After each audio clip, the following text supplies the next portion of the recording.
where our reporter, that is Ken Gashui, is based. We'll be talking to Kenyans in Nakuru County with regard to how they feel with regard to this finance bill from the counties. Ken Gashui, good morning. What are Kenyans from Nakuru County saying with regard to this finance bill that will be read later today, Ken? Good morning, Aseto. Indeed, Kenyans here in Nakuru are very upbeat about the Finance Bill 2024 and also the budget that is expected to be read later in the day. And with me here is the Nakuru Business Association chairperson, Mr. Wilson Gitu, who can tell us more about their expectations about this. Maybe, thank you very much, sir. And maybe what is your expectation about the budget that is about to be read today? Excellent. I think first and foremost, I would like to commend Kenya because we've consistently been able to read our budget every year without fail. And budget making process is a very critical process because it directs where the country will grow and go in terms of economics. Our comments very quickly as business people is that any budget at its point of creation should ease movement of goods and persons. And we actually, to be quite sincere, we are very concerned that when we have looked at this particular budget, it does not enhance those two very critical factors. Very quickly, number one, when you look at the cost of production, we are foreseeing a situation where the cost of production will not only double, but actually triple. We've seen the new excise duties, which have come in terms of raw materials, packaging materials, even excise duty, even in terms of payment systems. Also, very critically, is that the movement of persons. To move money in an economy, you want people to be able to freely move from one end of the country to another. Now, when we see that the cost of sending money is going to increase, that will mean the movement that we consistently have between key economic centers, for example, Mombasa, Nairobi, Kisumu, Nakuru, Nyeri, will decrease. Therefore, meaning that also the requirement for logistics, either if it is matatus or goods and so on and so forth, also will equally decrease. Therefore, as the budget is being read today, we are appealing very strongly to the government of the day that they must be conscious that you generate wealth, you generate revenue from movement, and that is what should be the main focus. Also very of great concern, we have sectors like education, whereby we've seen their budgets have been slashed. We have sectors like health.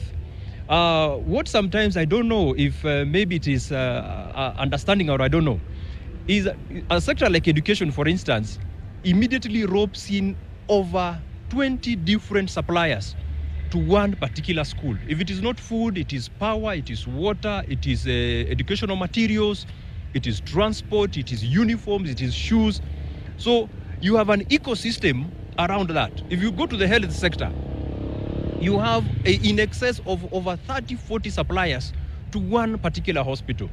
Now, when you slash those kind of budgets and you say that we are reducing the budget and we don't want to spend too much on those particular sectors, then what you're meaning is that you're not just affecting the hospital, you're affecting 40 other different parties who would be gaining a revenue, which again they would be remitting to the very same government that is seeking to increase its revenue. So ours is very simple. We want goods to be cheaper. We want goods to move more freely. We want people to move more freely.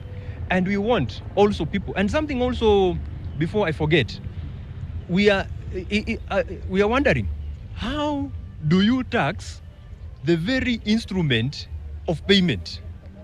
When now you increase excise duty, for example, on mobile money payments.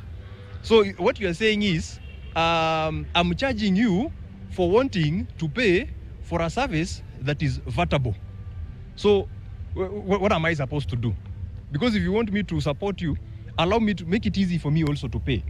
So you cannot have increased excise duty on mobile money, on payment drafts, on checks, on RTGS, on what?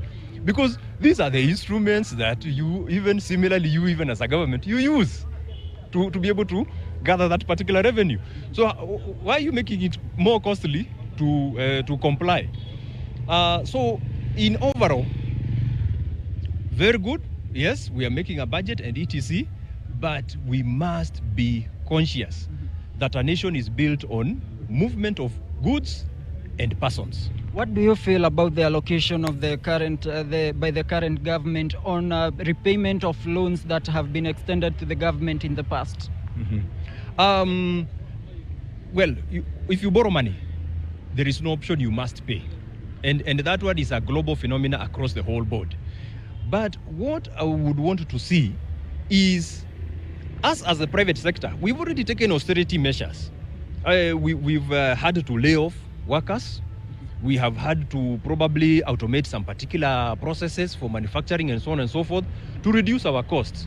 We would also like the government also to show the same austerity measures in terms of how they manage their affairs.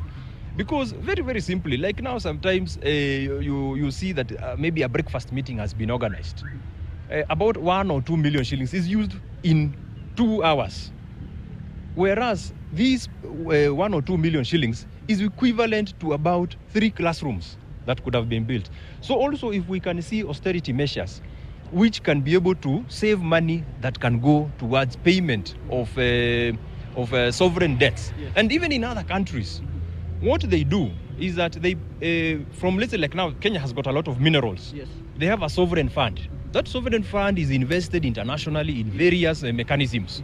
That revenue is used to pay debts instead of always coming back to the local mwananchi. Thank you very much. Indeed, those are just some of the comments from Nakuru residents here about the budget that is expected to be read later in the evening at the National Assembly. And we shall be bringing you more views from other Kenyans later in our subsequent bulletins now here from Nakuru City. Back to you, Aseto.